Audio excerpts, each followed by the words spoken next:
Welcome to the 2 Feet First Entrepreneur Podcast. I'm so excited that you're here. Today is our monthly book club, and the book that we're discussing today is Business Made Simple by Donald Miller. We will be sharing our biggest takeaways from this book, and I must say, you are going to want to listen to this, and honestly, you're going to want to read the book because it is spectacular. So let's jump into it. And this is my book review with my book club, Austin and Stephanie. Yes, introduce yourself. All right. My name is Stephanie Thatcher, and I am the owner of Domani Home Design and Square Foot Superhero. Domani Home Design is a residential design business that I own and operate, where we design custom floor plans for people who are looking to build new custom homes. And then Square Foot Superhero is my online e-course teaching other people how to do the same thing. So nice. Well, thanks, Stephanie. Yeah. And Austin introduced himself last week. So that's right. Not last week, last time. It's been a month. So. Yep, Megan let me stay. So that's good. Of course I did. Passed the test. Yeah, passed the first test. Okay, so this month we read Business Made Simple. And so I have the book here, so I'll just hold it up. But let's do like we did last week or last month. I keep saying last week because I feel like it was not that long ago. Where Austin and I just shared our favorite takeaways from the book. And so who wants to start this week? Or oh my gosh, see, I'm gonna keep saying that. That's okay. This time. I'm gonna let you guys go first so that I can kind of like refresh my memory a little bit. Yeah, sure. Well, I don't know where you want to start, Megan, but the book kind of starts initially before it even goes into talking about business. It talks about character traits, like essential character traits he calls it a value-driven professional, and I'd say that applies whether you're an employee or an owner. Do you remember what those characteristics were, some of those? I'm looking it up right now in the book, so I can tell you. All right. So the first one is they know how a business really works. Yep. Second is they have a clear and compelling leader. Third, they are personally productive. Fourth, they know how to clarify a message. Fifth, they understand how to build a marketing campaign. Sixth, they can sell. 7, they are great communicators. 8, they are good negotiators. 9, they are good managers. And 10, they know how to execute a system. Yeah. Yeah. And he mentions in there that, every person has like an economic dollar value, like what their worth is within this ecosystem, he calls it, an economy, an ecosystem. And each one of those character traits that you develop increases that economic dollar value as you keep going. Something that I thought was kind of interesting. Yeah, Go ahead. No, I was just going to say, he just basically said you're your own investment, if that makes sense, with each one of these going forward. Well, and I think we should mention too, I didn't know this about the book until we started reading it, is that he breaks it up so those characteristics, he's breaking it up into, I think he said there's like 6 types, right? That he breaks them up into, but he's breaking them up per day. And so it's a 60-day book where I didn't know that. I didn't know you could apply. Yeah, I didn't know that you could apply one thing every day for 60 days and then have this business that's made simple. And before we jumped on this call together, we actually were discussing that. And so next month is actually going to be an implementation month where we all try to implement things that we learn inside the book. So just as like a side note. We also talked about maybe extending it since we're at the end of the year. We could. Oh yeah, you didn't tell Austin that though. No, yeah, I know. Austin, my idea was to give ourselves the full 60 days to implement. To do each one of these. Yeah, since we'll be getting into Christmas and Thanksgiving, and then we'll start a new book the 1st of January. Yeah. Okay. What are your thoughts? Oh, that's fine with me. There's definitely a lot going on. You're pretty quick. So. Well, that would, the way the benefit I see from that is that especially for anybody who is really trying to level up in their business, especially, like looking ahead and putting together some sort of strategic plan for the next year. We're in Q4 here. And so we should be planning for our 2023, business goals and KPIs and all those kinds of things. And so that for me, I'm right in the thick of that right now. And I have actually a strategic team meeting on next week. So I'm feeling behind actually, because I would love to have this whole plan already done and figured out in order to meet with my team. But that was our idea. Yeah, I think that's a great idea. Yeah, then it gives us all a little break for a little bit. But we do know the next book that we're reading anyways, so that you can start reading it if you want. I'll probably read it anyways, but I want to go back to that the topic of that value-driven professional a little bit. Yeah. I loved when he brought that up, that was kind of like his overarching theme is how we can become a value-driven professional, whether we're entrepreneurs or employees. And the way, and it's awesome because he's actually given me clear language. I had my own theories when I first started my own business. I was always looking, especially as I started looking for assistants to help me in my business, I was always looking for somebody who had an owner's mindset, is what I called it. I wanted to have employees who thought like an entrepreneur, because I thought I was a value-driven employee until I became an entrepreneur. And once I had my own business that was actually like bringing in revenue, and I had clients on the regular and delivering results for them, all of a sudden my viewpoint changed. And I realized that I hadn't provided as much value to my previous employer as I had originally thought when I was an employee.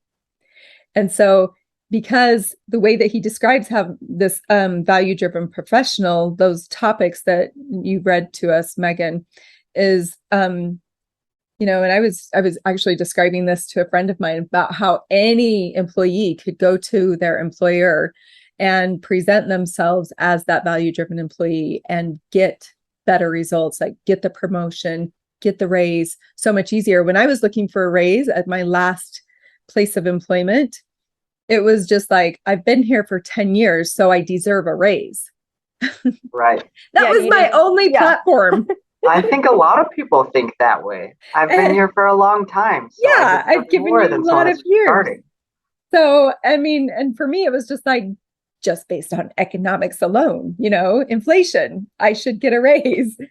And there's so much more to it than that. There's so much more that we can bring. We can say, well, because I implemented this or grew this project or delivered this result, I saved the company X amount of dollars or time, or, increased our whatever it might be, that like we achieved a goal, we increased our revenue, we added more sales, like whatever it is.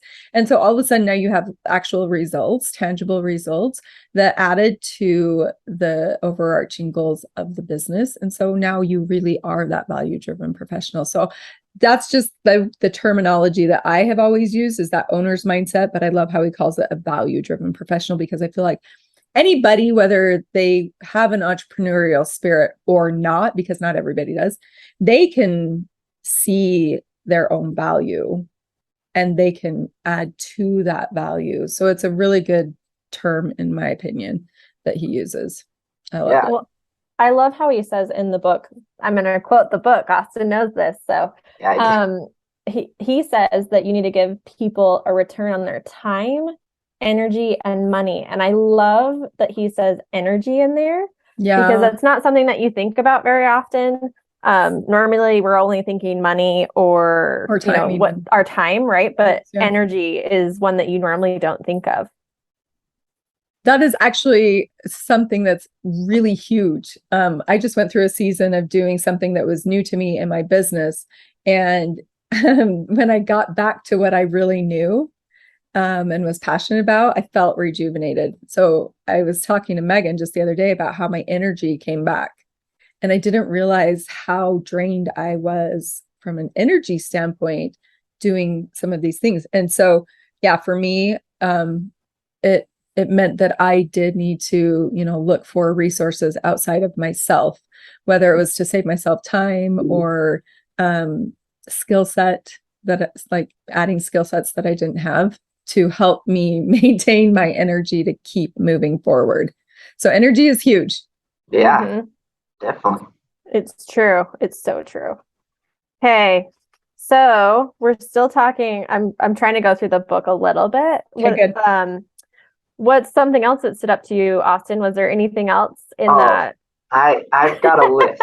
So don't Okay, worry, yes, don't worry Bring about the it. I love it. list. So that's the thing. Austin started last time, and mine just like kept coming up with his. Yeah. So that's the thing that I love. If one of us starts, Oh, we're yeah. probably all thinking the same thing. So Austin, just keep going Yeah, with the list. keep us going. Something else that he mentioned this a few times as far as a characteristic of a value-driven professional, right, is seeing yourself as a proactive hero. Do you remember when he says this instead of a reactive victim? When our Mhm. circumstances or our obstacles don't quite go our way, Mhm. you have to almost like remind yourself that it's happened, like you're in charge, even if things aren't going well. And that's something that value driven professionals do, is that they take accountability, but they also learn from it, and they don't take the victim standpoint of, oh man, well, the economy crashed, or my partner stole our startup money and ran away, like whatever, right? Whatever the situation may be. I don't know if it's that. Yeah, but, or that like, I mean, whatever it is, you have 5 kids, or, everybody keeps telling you that you're crazy, your ideas are dumb. I mean, like whatever it might be, we can all find reasons to get tripped up or to not achieve our goals. It's easy. That's yeah. easy. Yeah. Well, and he also mentions there is not a world that exists where proactive ambition, positive ambition isn't met with opposition, if that makes sense. Ambition always meets opposition. That was Yeah, something that I you've got to thought, have the high and the low. You always yeah, have to yeah. equal out. And so Well, you have to be careful with who you even share your ideas with, because the ideas can die before they even come to fruition when people that aren't achieving anything really, they don't want to achieve much more than when they're at. You tell them this cool idea and they're like, well, that's dumb. like why would you try to do that? Well, yeah, it's dumb to them because they don't want to risk anything more than what they already are, which yeah, they're in a comfortable position, right? That's the yeah, nice thing about an entrepreneur. You're willing to try new things where there's others that might not have that mindset, or maybe not as strong of a mindset as you. So some things are not going to be as willing to chance as you might be. And so that's something to remember. I love that he says in here too that when you play the victim, most people play it to get themselves off the hook. yes, So to like get out of things that they don't yeah. want to do. Yeah, so it's basically like, well, I'm not the reason why this Mhm. happened. So rather than owning up to it, they're just trying to get off the hook for it. And I mean, we can all say that we've done that. I mean, we've all done it, right? So For sure. Holy for cow, sure. but the mind shift that happens, like the really like the power that you regain, if you can just practice in tiny little increments to own things, even if it means like, say, like your child says something to me like, you didn't tell me to do X, Y, and Z or whatever. If you can even just say like, you might be right. And then that's just that tiny little phrase can help you start to shift into, what can I do differently? Or how can I change this outcome? And so once we start to own, like our shortcomings or our weaknesses or our own things that trip us up, then all of a sudden just being able, like starting with owning it, helps us to get to a place where we can then feel in control and the power to be able to actually make a change, overcome them, do something different. But as long as we are always, like passing the buck, finding a scapegoat, making excuses or whatever, we will always find an excuse or a reason why. Well, I find Yeah. that interesting too because he always, I mean, he has other books. Donald Miller has other books, and he always is about the story side of it. And so the hero, right? All stories have a hero. Which ones do we like more? Do we like the hero that accepts the issue, like owns their own thing rather than the other person? Like you don't really want to be around them. And so I just find that interesting too. Like who are people going to be drawn to more is the person that's being the hero, accepting that they made a mistake, moving forward True. rather than hiding in a corner and saying it wasn't me, right? Right. Yeah. Yeah, we're all turned off by those people. Yeah. And they don't, quite frankly, they don't even seem to be a hero if they didn't have some sort of challenge that they overcame. Mhm. Right. Right. Well, Right. he had Really a he had a hero. caveat to that as well, as far as a business standpoint goes. And he says that everyone in their own life wants to be the hero, right? And so in business, you almost have to be the guide when you're Yes. trying to help them. I Yep. don't know if you remember that I do remember section that. where Yeah. you have to be able to switch positions sometimes from hero to guide. And the guide, is someone in your guys' shoes that has the professional knowledge, the steps of, hey, here's what you need to do, go do it. And that allows them to be their own hero, if that makes sense. And Totally. that's where I think a lot of the value comes from with what you guys offer and what you do, is being able to guide people to what they really want. I think that's really cool. Yeah, that's really true. I love what he says in the book too. Along those lines is those who journey the farthest will arrive with the most strength. Keep fighting, don't quit. Yep. Because Ooh. isn't that so true? When you have to go through so many obstacles, you're going to come out so much stronger in the Okay, end. have you ever had an experience where you look back on yourself like from 2 years ago or something and you're like, huh, I have kind of come a long way, and you like the new version of yourself just a little bit more, and you can Definitely. see some obstacles that you've overcome or whatever. And so that's kind of that's kind of the visual that I give myself, is just like, it might be hard now, but where will I end up? I'll probably like it a lot better than where I am right now. Yeah. It's funny that you mentioned that, Stephanie. I think back 2 years ago, and I've been completely different from where I was at. I've gone from a student to a teacher to now a commercial pilot, and I've gone through so many places, 3 different moves, an entire child. Like 2 years makes such a big difference. Huge difference. When you Yeah. look back. So it's Well, and I think too, like my husband and I were just talking about this actually before we got on the call. We're looking back at, when we first got married and the jobs he was doing. And honestly, those jobs were miserable. They were horrible. This one was like the worst. But he needed to do that job to get him to where he is today. And Totally. it's really hard seeing it in that moment because, oh man, it was really bad.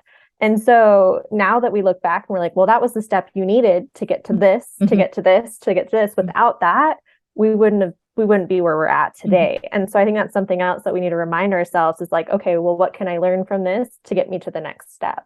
Totally. for sure. Yeah. Yeah. Yes. Every opportunity that we encounter, even though it might seem miserable, or we might feel like it's painful. I just had a painful business experience. I mean, it was painful in my experience, in my opinion, my perspective. But as soon as I flipped the script to, well, now what can I learn from this to make it not be the same results next time? And Yeah. Megan, I think, probably has a similar experience as well. Yeah, I think we all do, right? Yeah, totally. Well, and that we've talked about, Stephanie and I had talked about this before, is, well, we needed to do that. Like we had to experience it. And now we're going to just keep moving forward rather than scrapping the whole thing and throwing it out the window and say, I can't do this.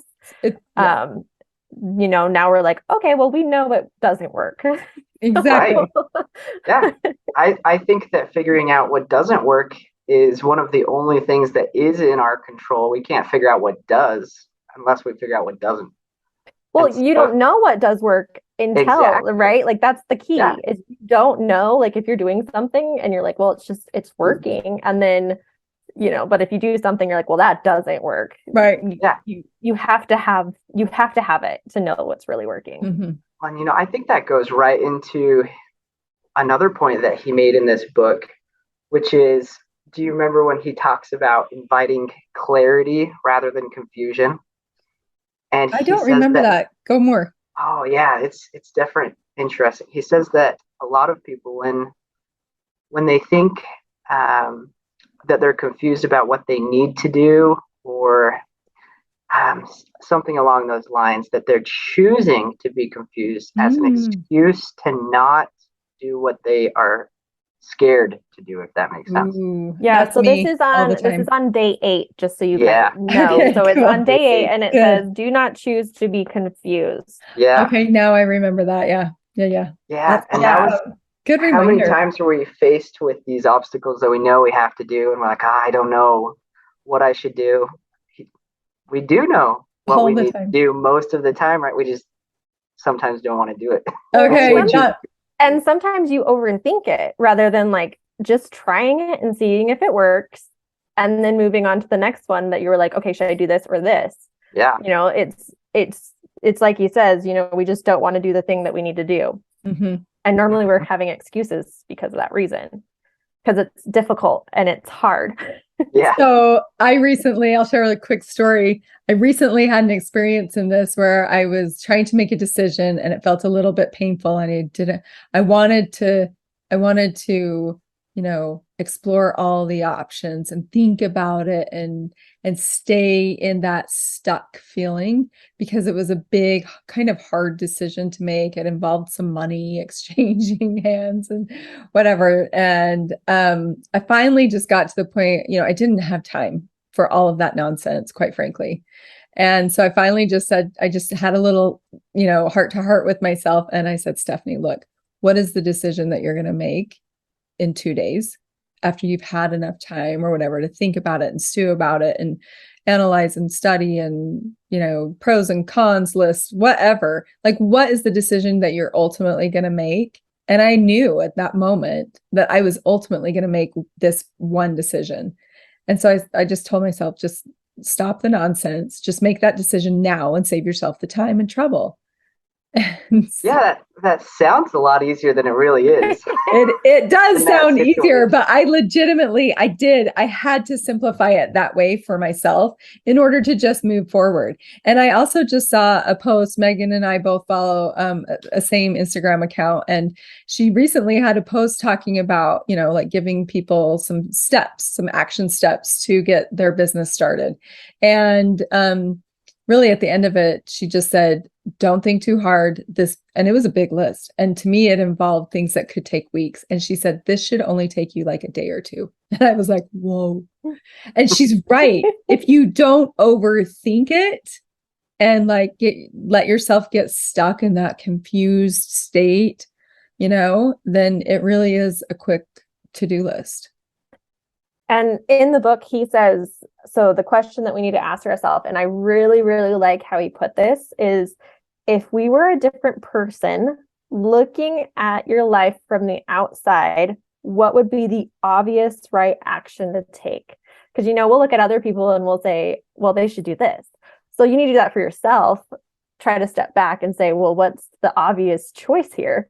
Yeah. I mean, it's harder to do, when it's yourself, but I liked that well, once you've mastered that, that's basically like a superpower of insight at that point. Like I haven't figured out how to do that yet to remove myself from the situation. But well, I don't know if it's Donald Miller's podcast or if it's some other podcast that I've listened to, but they do talk. I mean, it's probably everywhere. I'm sure everybody talks about how high performing people are the people who are able to make quick, clear decisions.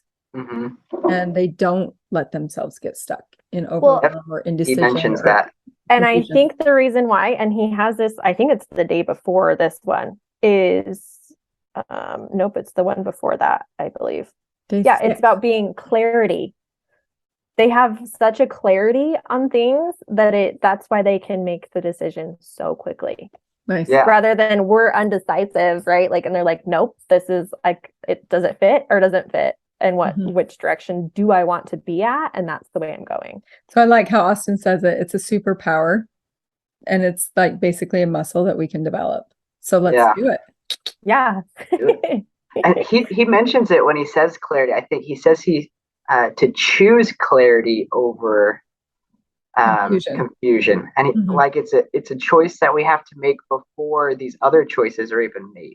That's exactly what I did in that example I gave you. Is I made a decision in that moment to choose immediate clarity. Yeah. Instead of prolonging the clarity. I mean, I really, my gut already knew the answer. I just was choosing to stay stuck in confusion. Yeah. So it is something that we can do. It's possible. Yeah, that's a great example. Are we just willing to do it though, right? Yes, that's Gotta right. teach ourselves to be willing to do it. Yeah. So what else, Austin? Do you have more? Next on your list? Oh yeah, definitely. Another thing that I really liked that he had, and this is something that I think is so important. He talked about being relentlessly optimistic. When all of the you're going in order, Austin. It's pretty impressive, but keep going. I did read it twice, so okay. there's a lot of information in here. But yeah, if you are relentlessly optimistic, even when faced with all of the obstacles and everything else, that's what you need to push through. As soon as you give up that optimism, that's when things really start going bad. I feel like they can get bad still, but as long as you're optimistic that things are going to work out, I feel like you attract that, or the people or the resources to make it work out, if that makes sense. Ooh, I love that you said that you attract the things that you need if you're optimistic about it. That in itself is so key. I cannot tell you how many times that has happened to me, either if it's a book, a podcast, a social media post, whatever, a course, whatever you needed. Like if you stay optimistic and because you're looking for it, right? You're looking for the solution. Yep. It's amazing. I love that you said that little point. There is truth to this, because I know somebody who is like, my life sucks, or, I remember this person said to me something about a situation that they had. It's like, I can't even be off like one tiny little bit. And then, like the next time I talked to them, they were like, I was off by one tiny little bit. And there's all this evidence for why their life sucks. And I was just like, do you think maybe like you're manifesting all these things because you're looking for them?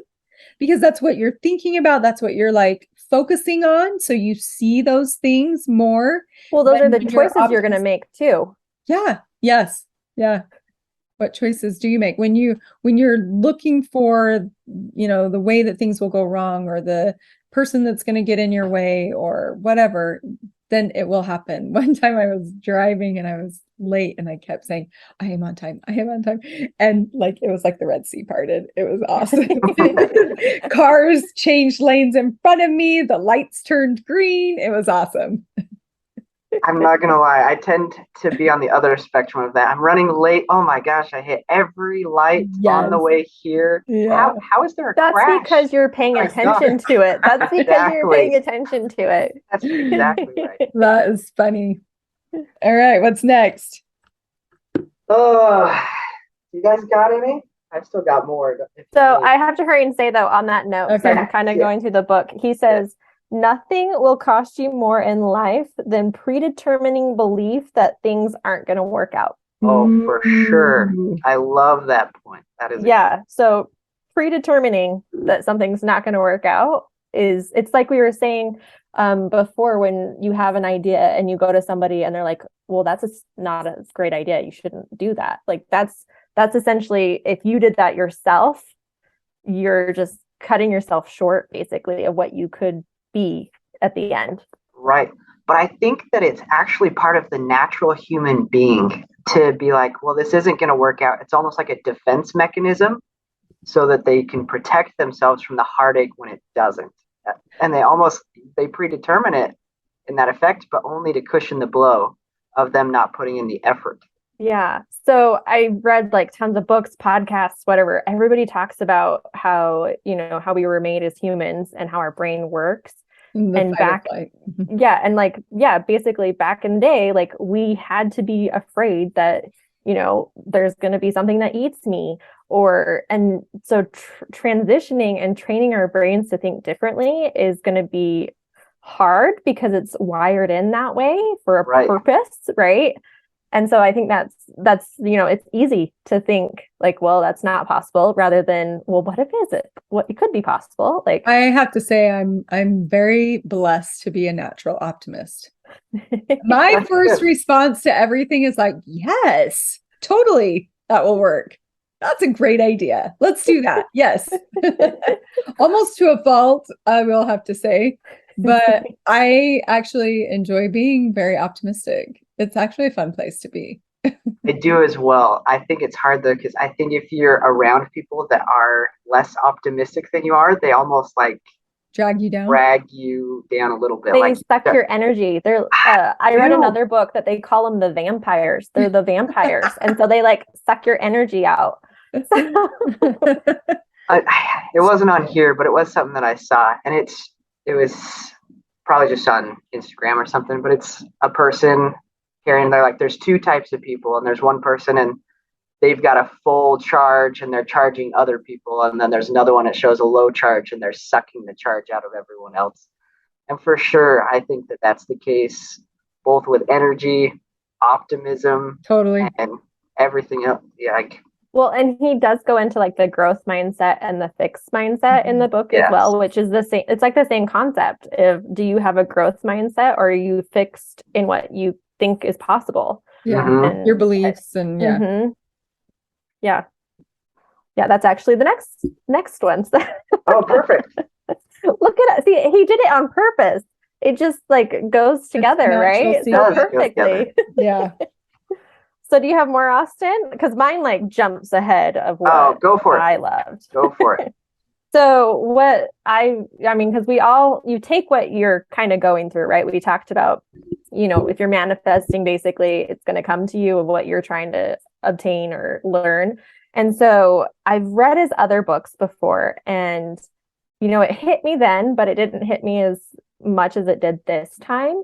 And the way he talks about how everything needs to be a story, like a story format, basically. And so he talks about, he talks about like mission statement, but in each of these things, he's breaking down essentially a story. And I was trying to find his actual, because I don't have notes on it this time because I was reading it on vacation, this book. So I didn't have all my stuff with me.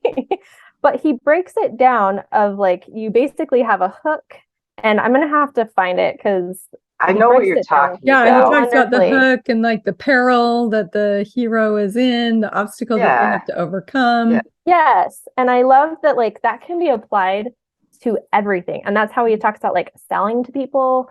But like, why can't we apply that to everything? And he talks about it kind of in his mission statement. Like he's applying it to everything to draw people in. And I just loved the thought of thinking of everything as a story, like drawing people in with a story. Who doesn't love a good story? Yeah. Who doesn't? Like, he talked about it too. Like, we all go sit for a 2-hour movie about, we already know what's going to happen in the end, basically. Like, we know who's going to win, but we Right. still have to sit through it because we love stories as human beings. We love stories. And so I just love that I'm like, okay, I need to start applying a story format to more of my things that I'm doing to draw more people in and be more connected with what I'm doing. And so that's the thing that I love, but I'll have to find, and that's what I'm going to be really applying in those months, is that one really, that's what I'm going to be doing. So, Well, he mentions with the story too, like how to effectively tell a story without overcomplicating it. That's very important. yes. It has to have a single plot, maybe one or two subplots, but it can't be all of this information of everything that we offer in our businesses or in everything else. It has to be tailored to that person Mm-hmm. to get them excited and not lose And interest. they meaning like our customers or our clients or whatever, from a business viewpoint, we have to make sure that they see themselves in the story. They can't just Yeah. be like reading our story about us, because I do remember he talked a lot about how so many business owners will talk about, oh, my grandmother started this business because, her daughter died, and like whatever, and that is totally unrelatable to most people. Yeah, that's the So history, not the story. yeah. Exactly. So he talks about that in the presentation, the communication, but basically in presentation. So like when you're speaking to people, I told Stephanie about that, this could work for webinars, it can work for anything, but basically you're positioning your audience or your customer, your consumer, whoever it might be, they're actually the hero. And Austin touched on this, where you're the guide and they're the hero. So you're guiding them through how to get through it. But Yeah. it's like Austin said too, it's simple. Like there's a plot of the hero and then subplots, and then you end it. And I mean, he says, there's a problem, there's your product, which is the solution, and then the result. So that's basically like the simplified version of what you're doing for people. And he says too, like people are always asking, will this work for me? How much does it cost? And then like how much time commitment does it require? Like you're basically trying to answer Say all those things again. questions. A problem, your product as a solution, and the result are the three. And this is actually on the marketing part of it, where he talks about like the email campaign, your one-liner, and a landing page. So it's on day 33 if you want to reference it. But and then the other stuff is further back on the communication side of it. And I now lost my page on that. But I think in that section right there, he also mentions, and I have a story about this, but he mentions that when you get all the information that they need and you say it correctly, not to say anything more, if that makes sense. So as to not to detract from what you said. And when I first started as a salesman at the dealership, this was the hardest thing for me. And so you'd have like your sales managers come out when I first started, and I'd be talking with the customer and they'd be kind of just watching, right? And you'd get to that point where you've solved their problem and they're just getting themselves into that right position. And that's when you have to stop selling. I'll tell you how many times my sales managers kicked me underneath the desk because I kept trying to talk at this situation where everything has already been said, right? That needs to be said. And I think that's a really essential part of this, is knowing exactly what to say and being able to stop yourself from there. It's kind of interesting. Yeah, only saying the bits that they really need to hear, right? Yeah, and not adding all the noise that detracts from their story, if that makes sense. Yeah, and he even talks about, I think like this is in like the sales area, because what you're kind of saying. Yeah, it was pretty funny though. I know. Like, I was reading it and I was like laughing because I was thinking of you being a salesperson, and I was like, oh, Austin probably experienced this, because they were talking about cars in this section. But he has a framework for it too, for the sales part of it, to create a custom story. So what you're going to do, this is actually on 43, just so if anybody wants to know. Day 43? Day 43. Whenever I'm referencing numbers, it's going to be the day. Okay. So the formula is, number one, I see you as struggling with X problem. And then I see that X problem is causing Y frustration. Your product or service resolves Y frustration by resolving X problem. And then number four is, we've worked with hundreds of clients with X problem, and here are the results. And five, let's create a step-by-step plan so your problem and frustration can be solved. And that's not necessarily the one I was thinking with for the sales part of it. But that's the guide.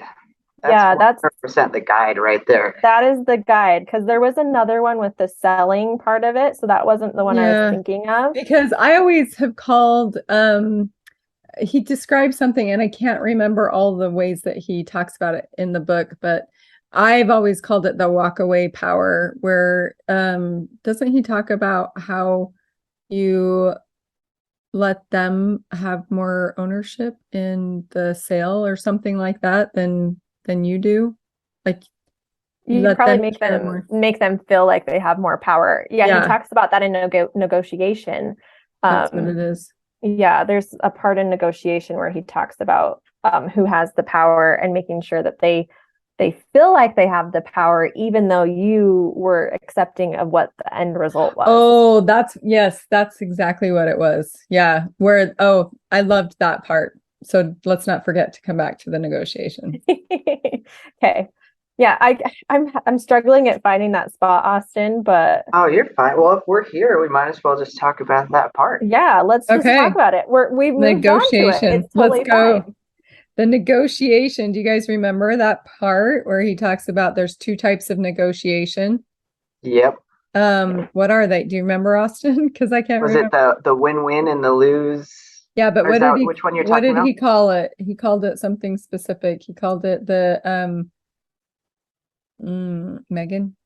Collaborative and Yes. competitive. Oh, Competitive. that's the one. Sorry, Yes. I'm like, I had to find it. Yeah. Sorry, I only know them by their slang names. So Yeah. But yes, the negotiator, so there's two different models, right? I think too. Let me see. Yeah, I just There's remember a- him saying like if you find yourself if you're like a natural collaborative negotiator and you find yourself in a competitive negotiation, he's like you have to get to a place where the other party feels like they are winning. Otherwise, the Mhm. negotiation will never end.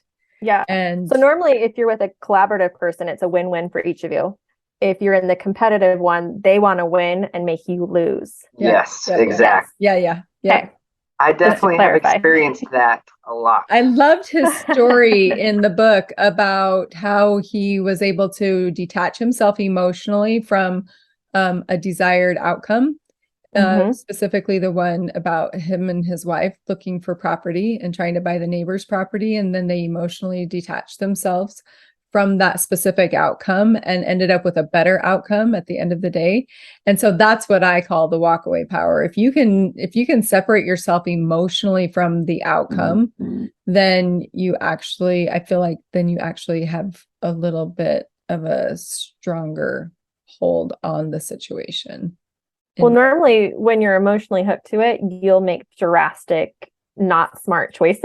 And that, yeah, he illustrated that in his story too, right? About how, he was so emotionally invested in this one outcome that he was almost willing to just kind of like throw in the towel and do whatever they said, instead of taking that emotion out and you actually end up looking for alternative solutions. And those alternative solutions might actually be better solutions. Well, emotion is almost a direct opposition to rationality, I would say.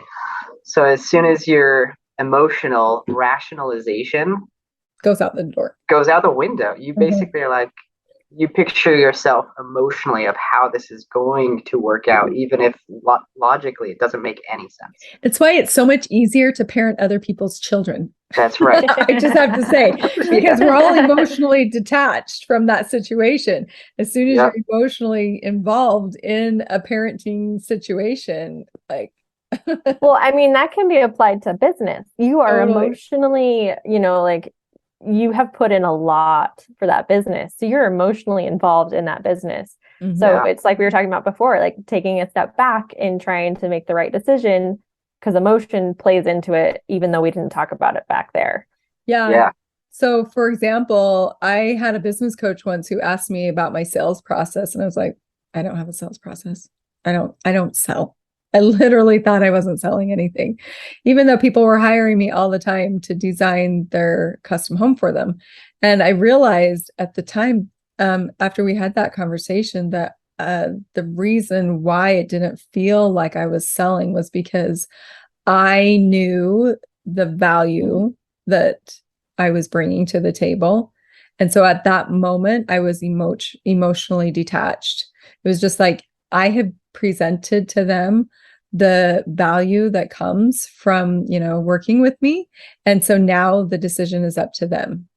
And like, I literally felt bad for anybody who didn't hire me, which Yeah. sounds super egotistical, but Well, and that takes you back to the sales portion because he breaks this up. Well, we didn't even say this. Okay, so he breaks it up into different sections.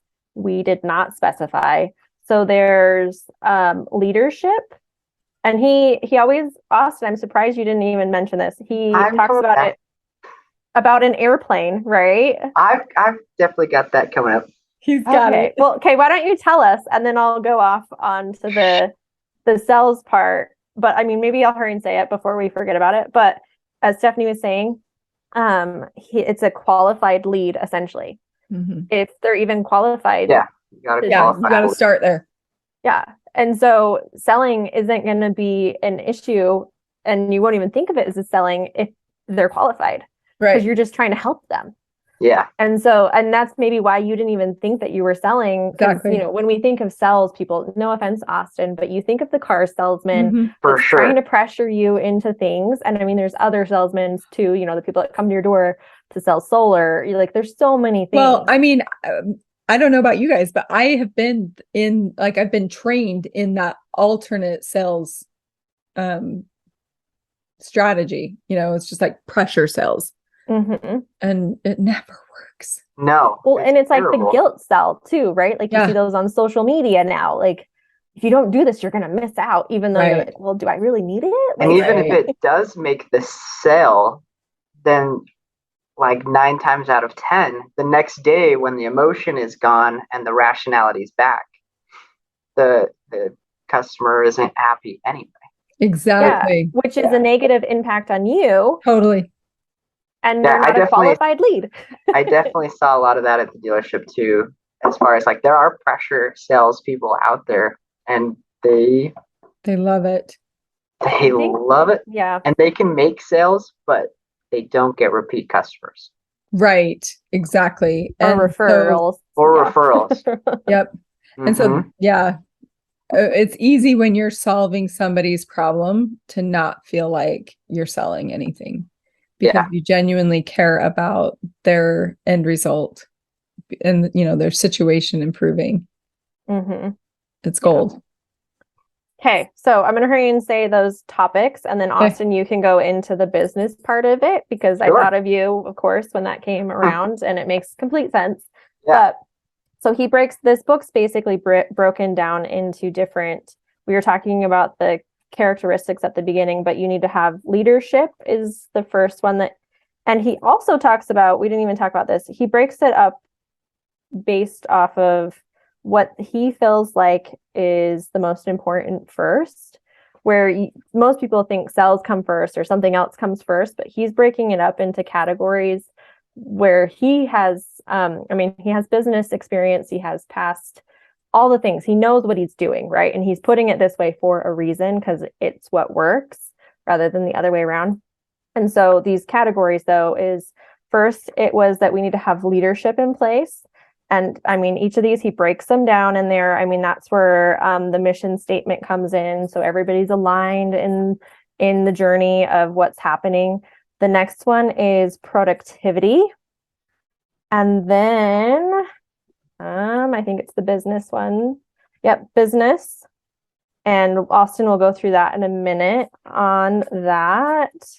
The next one is messaging. So what's our messaging? And we've kind of already talked about that with like the story on it. How are we messaging people, getting them into our world? The next one is marketing. Talked about that one as well. And that's the other thing I love is that he builds, like you need the one thing and then they all build together. And so that's why he put it in the way that he did. So marketing and then communication is the next one. Sales. And negotiation, management is that one. I think that's an execution. And I think that was the last one. Let me check. Yes, that's the last one. So those are the main areas that he talks about in the book. And each of those you could dive deep into each of those. We could. Yeah. But Austin, do you want to hurry and talk about the business part one? Yeah, yeah. And it was so funny when he started talking about airplanes. I was like, oh, perfect. He's talking my language here. Great. So he likens all your overhead costs, all your non-essential to revenue costs as the body or to me it's a fuselage, but it's the body of the aircraft. And so that's where that's like what you need to support, I guess. That's like the main body of your business. And this is what you're referring to, right? Yep. As part of the business, yeah. And then he likens your products and services. What you offer is the wings of your aircraft. And he said if they're too small and too few, then you won't generate enough lift, right? The airplane won't fly. If they're too big, too vast, then you won't be able to control all of those products or support all of those products as you go. So there's a very fine relationship there. And there's a fine relationship to the overhead costs too. You generally want those fairly low. Well, they have to match the wings. They have to be proportionate. Yes. Yeah, exactly. And then in the right-hand engine, just one of the engines is marketing and one is the sales team. So if anyone does fly aircraft that are listening to this, you'll know multi-engine aircraft, they can fly on one engine. And he mentions that in this book too. We do it all the time. I did it this morning. But we can go with just marketing as a business. It can provide the necessary lift to accelerate us, to get us flying. But really what takes off is if you have the ability to have a sales team as well, that can get you further, faster. It's not entirely realistic initially, I don't think. I mean, maybe you're smarter than I am. I don't know. I've never figured out how to have a sales team and a marketing budget on a startup. But maybe someone smarter than me has. Then he likened, let's say you've got all of this proportionately built. It's a perfect airplane now, able to fly. Your cash flow is the fuel. It's the fuel that keeps you going.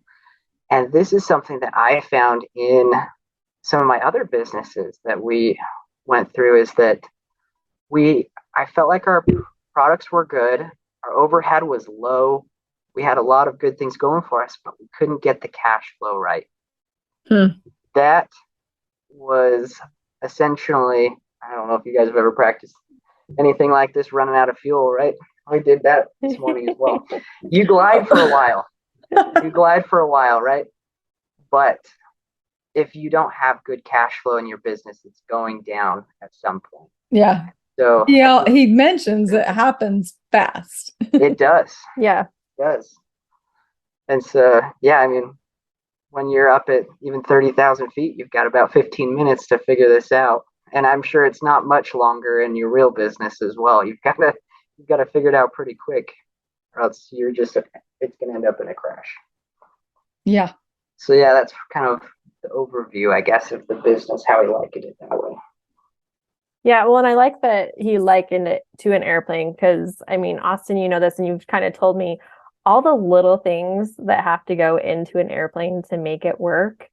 And I mean, we've all been on airplanes. I mean, I'm assuming lots of people have been on airplanes. I guess I shouldn't say we all have been on airplanes, but lots of people have been on airplanes. And I mean, one of the ones that we've just been on recently, you get on, everybody's on board, and they're like, we have to wait for a little bit while we shift some stuff around to give equal weight or to adjust the weight, because that's like the overhead costs thing, right? Like you've got to adjust things too as you're going along, because sometimes things might be working and then something happens and you have to shift whatever that might be. So don't think like, oh, I've got it set, I'm good to go, I don't have to think about it again.